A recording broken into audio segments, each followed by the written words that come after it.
As day 22 of the government shutdown comes to a close, let's bring in Maryland Representative and the House Freedom Caucus Chairman, Dr. Andy Harris. Dr. Harris, first of all, thank you so much for joining us tonight.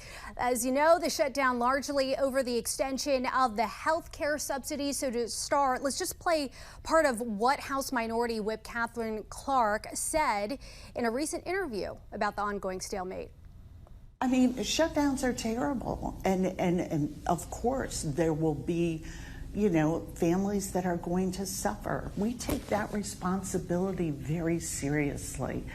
But it is one of the few leveraged times we have. All right, your reaction, Dr. Harris. How do you interpret what you just heard? Well, look, the bottom line is that we should just reopen the government. We're going into our fourth week. This is craziness. The duty of Congress is to keep the government funded after September 30th. We can discuss a whole lot of other issues, but the most important thing is keep people on the job, keep our essential workers getting paid, keep our military getting paid. That's what's important. All right, there is a Senate vote, as you mentioned, on Thursday to pay essential government workers. Many have said it'll fail. What is the Republican strategy? Well, I don't know what the Democrat strategy is because they want that to fail. They don't want our military to get paid. They don't want our air traffic controllers to get paid. They don't want our federal law enforcement to get paid. This is craziness. I mean, they want people to go to work and not get paid. They're going to have the opportunity Thursday to change their minds. If the Senate passes it, it will come to the House first thing next week, and we will pass it out of the House. And fortunately, our military will be paid, our air traffic controllers will be paid, and all the people we're asking to go to work who are essential will be paid during the shutdown. Thursday is shaping up to be a critical day, a critical time for farmers, of course, some of whom have been critical of President Trump's recent trade actions. In a post, Secretary Rollins said the USDA, we've got it pulled up here, will resume Farm Service Agency core operations on Thursday. What will the real impact be to farmers?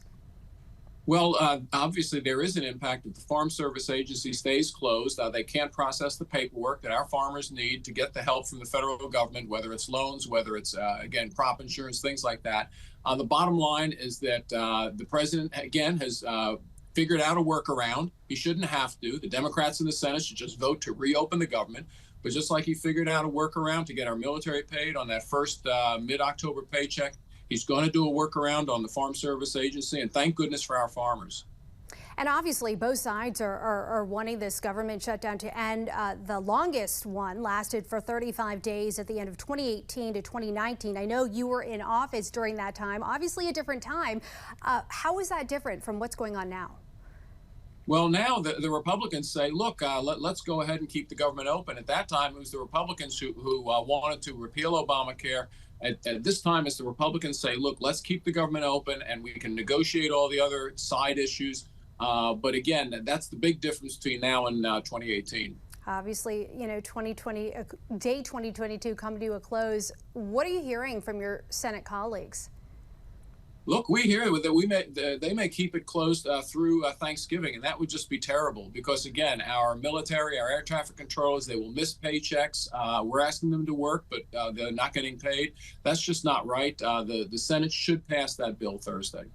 So you highlighted real people impacted by what is going on. Maryland Representative Dr. Andy Harris, thank you for joining us tonight on the National News Desk. Thank you.